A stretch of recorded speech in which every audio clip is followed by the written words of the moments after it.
Hey guys, welcome back to the channel. ಮೊದಲನೇದಾಗಿ Saturday night main event ಬಗ್ಗೆ ಮಾತಾಡೋದಾದ್ರೆ ಇದೇ ಮೇ 24ನೇ ತಾರೀಕು ನಮಗೆ ಸ್ಯಾಟರ್ಡೆ ನೈಟ್ ಮೈನ್ ಇವೆಂಟ್ ನೋಡೋದಕ್ಕೆ ಸಿಗ್ತಾ ಇದೆ. ಅಂಡ್ ಈಗಾಗಲೇ ಡಬ್ಲ್ಯೂ ಅವರು ಜೇ ಉಸೋ ಹಾಗೆ ಲೋಗನ್ ಪಾಲ್ ಅವರ ನಡುವೆ ವರ್ಲ್ಡ್ ಹೆವಿ ವೇಟ್ ಚಾಂಪಿಯನ್ಶಿಪ್ ಗೆ ಸಿಂಗಲ್ಸ್ ಮ್ಯಾಚ್ ನ ಅಫಿಷಿಯಲ್ ಆಗಿ ಕನ್ಫರ್ಮ್ ಮಾಡಿದ್ರು. ಅಂಡ್ ಈಗ ಡಬ್ಲ್ಯೂ ಅವರು ಒಂದು ಮೆಗಾ ಟ್ಯಾಗ್ ಟೀಮ್ ಮ್ಯಾಚ್ ನು ಕೂಡ ಅಫಿಷಿಯಲ್ ಆಗಿ ಸ್ಯಾಟರ್ಡೆ ನೈಟ್ ಮೈನ್ ಇವೆಂಟ್ ಗೆ ಕನ್ಫರ್ಮ್ ಮಾಡಿದ್ದಾರೆ. ನಮ್ಮ ಸಿಎಂ ಪಂಕ್ ಹಾಗೆ ಸ್ಯಾಮಿ ಝೈನ್ ಅವರು ಸ್ಯಾಟರ್ಡೆ ನೈಟ್ ಮೈನ್ ಇವೆಂಟ್ ಅಲ್ಲಿ ಬ್ರಾನ್ ಬ್ರೇಕರ್ ಹಾಗೆ ಸೆತ್ ಫ್ರೀಕಿನ್ ರಾಲಿನ್ಸ್ ಅವ್ರನ್ನ ಫೇಸ್ ಮಾಡೋದಕ್ಕೆ ಹೋಗ್ತಾ ಇದ್ದಾರೆ. ನೋಡಬೇಕು ಗೈಸ್ ಈ ಒಂದು ಮ್ಯಾಚ್ ಅಲ್ಲಿ ಏನಾಗುತ್ತೆ ಅಂತ. ಅಂಡ್ ಈ ಒಂದು ಮ್ಯಾಚ್ ನಮಗೆ ಸ್ಯಾಟರ್ಡೆ ನೈಟ್ ಮೈನ್ ಇವೆಂಟ್ ಅಲ್ಲಿ ನೋಡೋದಕ್ಕೆ ಸಿಗ್ತಾ ಇದೆ. ನೆಕ್ಸ್ಟ್ ಅಪ್ಡೇಟ್ ಕಡೆ ಬರೋದಾದ್ರೆ ಇದಿರ್ತಕ್ಕಂಥದ್ದು W evolution premium live event ಬಗ್ಗೆ. ನಿಮಗೆ ಗೊತ್ತಿರಬಹುದು W evolution premium live event women's ಗಳಿಗೆ ಮಾತ್ರ ಡೆಡಿಕೇಟ್ ಆಗಿರುತ್ತೆ. ಈ ಒಂದು ಪ್ರೀಮಿಯಂ ಲೈವ್ ಇವೆಂಟ್ ಅಲ್ಲಿ ವಿಮೆನ್ಸ್ ಗಳ ಮ್ಯಾಚ್ ಗಳು ನಮಗೆ ನೋಡೋದಕ್ಕೆ ಸಿಗುತ್ತೆ. ಅಂಡ್ ಈ ವರ್ಷ ಡಬ್ಲ್ಯೂ ಅವರು ಈ ಒಂದು ಪ್ರೀಮಿಯಂ ಲೈವ್ ಇವೆಂಟ್ ನ ಮತ್ತೊಮ್ಮೆ ಮಾಡಿಸ್ತಾರೆ ಅಂತ ಅಪ್ಡೇಟ್ ಗಳು ಬಂದಿತ್ತು. ಅಂಡ್ ಈಗ ಡಬ್ಲ್ಯೂ ಅವರು ಈ ಒಂದು ಪ್ರೀಮಿಯಂ ಲೈವ್ ಇವೆಂಟ್ ನ ಮಾಡಿಸೋದಕ್ಕೆ ಜುಲೈ 12ನೇ ತಾರೀಕಿನ ಪ್ಲಾನ್ ಮಾಡಿ ಇಟ್ಕೊಂಡಿದ್ದಾರಂತೆ. ಸೊ ಎಲ್ಲ ಸರಿಯಾದ್ರೆ ಜುಲೈ 12ನೇ ತಾರೀಕಲ್ಲಿ ನಮಗೆ ಎವಲ್ಯೂಷನ್ ಪ್ರೀಮಿಯಂ ಲೈವ್ ಇವೆಂಟ್ ನೋಡೋದಕ್ಕೆ ಸಿಗಬಹುದು. ನೆಕ್ಸ್ಟ್ ಅಪ್ಡೇಟ್ ಕಡೆ ಬರೋದಾದ್ರೆ ಇದಿರ್ತಕ್ಕಂಥದ್ದು ನೈಟ್ ಆಫ್ ಚಾಂಪಿಯನ್ಸ್ ಬಗ್ಗೆ. ನಿಮಗೆ ಗೊತ್ತಿರಬಹುದು ಈ ಬಾರಿ ನೈಟ್ ಆಫ್ ಚಾಂಪಿಯನ್ಸ್ ಜೂನ್ 28ನೇ ತಾರೀಕು ಸೌದಿ ಅರೇಬಿಯಾದಲ್ಲಿ ನೋಡೋದಕ್ಕೆ ಸಿಗ್ತಾ ಇದೆ. ಅಂಡ್ ಈ ಒಂದು ಇವೆಂಟ್ ಗೆ ಡಬ್ಲ್ಯೂ ಅವರು ಓಪನ್ಲಿ ಸಿಎಂ ಪಂಕ್ ಅವ್ರನ್ನ ಅಡ್ವರ್ಟೈಸ್ ಮಾಡ್ತಾ ಇದ್ದಾರೆ. ಇದರ ಪ್ರೋಮೋದಲ್ಲಿ ನಮಗೆ ಸಿಎಂ ಪಂಕ್ ಅವರು ಕೂಡ ನೋಡೋದಕ್ಕೆ ಸಿಗ್ತಾ ಇದ್ದಾರೆ.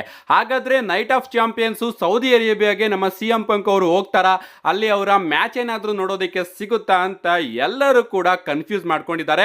ಯಾಕಂದ್ರೆ ಸಿಎಂ ಪಂಕ್ ಅವರು ಡಬ್ಲ್ಯೂಗೆ ರಿಟರ್ನ್ ಆಗೋದಕ್ಕಿಂತ ಮುಂಚೆ ಡಬ್ಲ್ಯೂ ಹಾಗೆ ಸೌದಿ ಅರೇಬಿಯಾದ ನಡುವೆ ಡೀಲ್ ಆದಾಗ ನಮ್ಮ ಸಿಎಂ ಪಂಕ್ ಅವರು ಆ ಡೀಲ್ ಬಗ್ಗೆ ಬಿಗ್ ಸ್ಟೇಟ್ಮೆಂಟ್ ನ ಕೊಟ್ಟಿದ್ರು.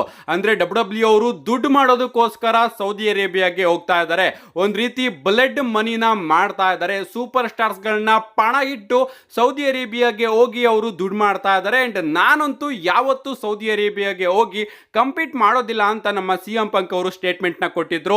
ಅಂಡ್ ಆಗಿಂದ ಇಲ್ಲಿವರೆಗೂ ಸೌದಿ ಅರೇಬಿಯಾಗೆ ನಮ್ಮ ಸಿಎಂ ಪಂಕ್ ಅವರು ಹೋಗಿ ಮ್ಯಾಚ್ ಅಲ್ಲಿ ಕಂಪೀಟ್ ಮಾಡೇ ಇಲ್ಲ. ಬಟ್ ಈ ಬಾರಿ ನೈಟ್ ಆಫ್ ಚಾಂಪಿಯನ್ಸ್ ಅಲ್ಲಿ ಡಬ್ಲ್ಯೂ ಅವರು ಸಿಎಂ ಪಂಕ್ ಅವ್ರನ್ನ ಅಡ್ವರ್ಟೈಸ್ ಮಾಡ್ತಾ ಇದ್ದಾರೆ.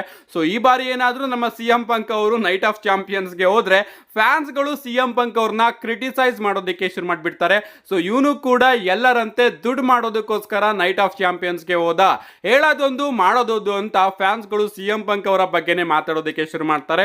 ಕಾದ್ ನೋಡ್ಬೇಕು ಸಿಎಂ ಪಂಕ್ ಅವರು ತಾನು ಹೇಳಿರೋದನ್ನ ಮರ್ತು ನೈಟ್ ಆಫ್ ಚಾಂಪಿಯನ್ಸ್ ಗೆ ಹೋಗಿ ಕಂಪೀಟ್ ಮಾಡ್ತಾರೋ ಇಲ್ವೋ ಅಂತ.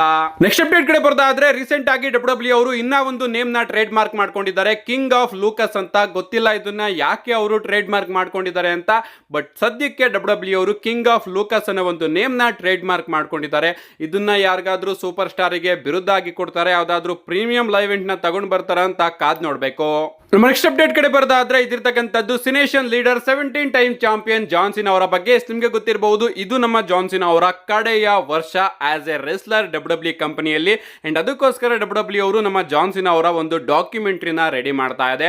ಅಂದ್ರೆ ಪ್ರತಿ ಶೋಗೂ ಕೂಡ ನಮ್ಮ ಜಾನ್ ಸಿನಾ ಅವರು ಬರ್ತಾರಲ್ಲ, ಆ ಒಂದು ಶೋ ಬ್ಯಾಕ್ ಸ್ಟೇಜ್ ಅಲ್ಲಿ ನಮ್ಮ ಜಾನ್ ಸಿನಾ ಅವ್ರನ್ನ ಇಟ್ಕೊಂಡು ಡಬ್ಲ್ಯೂ ಅವರು ಒಂದು ಶೂಟಿಂಗ್ ನ ಮಾಡ್ತಾ ಇದಾರಂತೆ. ಸೊ ಶೋ ಬಗ್ಗೆ ಹೇಗನಿಸ್ತು, ನಿಮ್ಮ ಅಪೋನೆಂಟ್ ಬಗ್ಗೆ ಹೇಗನಿಸ್ತು ಅಂತ ಎಲ್ಲ ನಮ್ಮ ಜಾನ್ ಸಿನಾ ಅವರ ಬಳಿ ಮಾತಾಡ್ಕೊಂಡು ಶೂಟಿಂಗ್ ನ ನಡೆಸ್ತಾ ಇದ್ದಾರೆ. ಸೊ ಆದಷ್ಟು ಬೇಗ ಡಬ್ಲ್ಯೂ ಅವರು ಜಾನ್ ಸಿನಾ ಅವರ ಡಾಕ್ಯುಮೆಂಟ್ರಿನೂ ಕೂಡ ರಿಲೀಸ್ ಮಾಡ್ತಾರೆ. ಯಾಕಂದ್ರೆ ಈಗ ಅದನ್ನ ಅವರು ನಡೆಸ್ಕೊಂಡು ಬರ್ತಾ ಇದ್ದಾರೆ. ಐ ಥಿಂಕ್ ಒಂದು ಡಿಫರೆಂಟ್ ಡಾಕ್ಯುಮೆಂಟ್ರಿ ಆಗಿರುತ್ತೆ ಅನ್ಕೋತೀನಿ.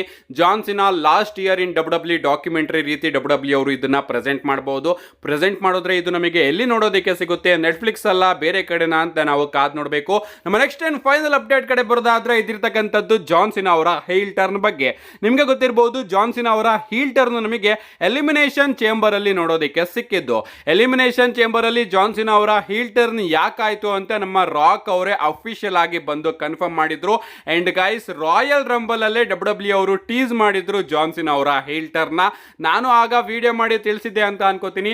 ನಮ್ಮ ಜೇ ಉಸೋ ಅವರು ಜಾನ್ ಸಿನಾ ಅವ್ರನ್ನ ಎಲಿಮಿನೇಟ್ ಮಾಡಿ ಈ ಬಾರಿಯ ರಾಯಲ್ ರಂಬಲ್ ನ ಗೆದ್ದಾದ್ಮೇಲೆ ನಮ್ಮೆಲ್ಲರಿಗೂ ಕೂಡ ಸಿಕ್ಕಾಪಟ್ಟೆ ಶಾಕ್ ಆಗಿತ್ತು. ಅಂಡ್ ಅಷ್ಟೇ ಶಾಕು ನಮ್ಮ ಜಾನ್ ಸಿನಾ ಅವ್ರಿಗೂ ಕೂಡ ಆಗಿತ್ತು. ಅಂಡ್ ಸಡನ್ ಆಗಿ ನಮ್ಮ ಜಾನ್ ಸಿನಾ ಅವರು ಹೋಗಿ ಜೇ ಉಸೋ ಅವ್ರನ್ನ ಕೋಪದಲ್ಲಿ ನೋಡಿ ಜೇ ಉಸೋ ಅವರ ತಲೆ ಇಟ್ಕೊಂಡು ಮೇಲ್ಗಡೆ ಎತ್ತುತ್ತಾರೆ. ನಾನಾಗ ಏನ್ ಮಾಡ್ತಾ ಇದಾರೆ ಗುರು ಜಾನ್ ಸಿನಾ ಅವರು ಇಷ್ಟು ಕೋಪದಲ್ಲಿ ಜೇ ಉಸೋ ಅವರ ಹತ್ರ ಹೋಗ್ತಾ ಇದಾರಲ್ಲ, ಜೇ ಉಸೋಗೆ ಏನಾದ್ರು ಅಟ್ಯಾಕ್ ಮಾಡ್ಬಿಡ್ತಾರ ಅಂತ ಅನ್ಕೊಂಡೆ. ಬಟ್ ಸಡನ್ ಆಗಿ ನಮ್ಮ ಜಾನ್ ಸಿನಾ ಅವರು ಜೇ ಉಸೋ ಅವ್ರನ್ನ ಹಗ್ ಮಾಡ್ತಾರೆ. ಸೊ ಅಲ್ಲೇ ಡಬ್ಲ್ಯೂ ಅವರು ಜಾನ್ ಸಿನಾ ಅವರ ಹೀಲ್ ಟರ್ನ್ ನ ಟೀಸ್ ಮಾಡಿದ್ರು ಅಂತ ಫೈಟ್ಫುಲ್ ಸೆಲೆಕ್ಟ್ ಅವರು ಅಪ್ಡೇಟ್ ನ ಕೊಟ್ಟಿದ್ದಾರೆ. ನೋಡೋಣ ಗಾಯ್ಸ್ ಏನೇನಾಗುತ್ತೆ, ಈ ಒಂದು ಹೀಲ್ ಟರ್ನ್ ಎಲ್ಲಿಗೆ ಹೋಗಿ ನಿಲ್ಲುತ್ತೆ. ಅಂಡ್ ಜಾನ್ ಸಿನಾ ಅವರು ರಿಟೈರ್ಡ್ ಆಗಬೇಕಾದ್ರೆ ಫೇಸ್ ಟರ್ನ್ ಅಲ್ಲಿ ರಿಟರ್ನ್ ಆಗ್ತಾರಾ ಅಂಡ್ ಆಸ್ ಎ ಈಲೇ ರಿಟರ್ನ್ ಆಗ್ತಾರೆ ಅಂತ ನಾವು ಕಾದ್ ನೋಡಬೇಕು.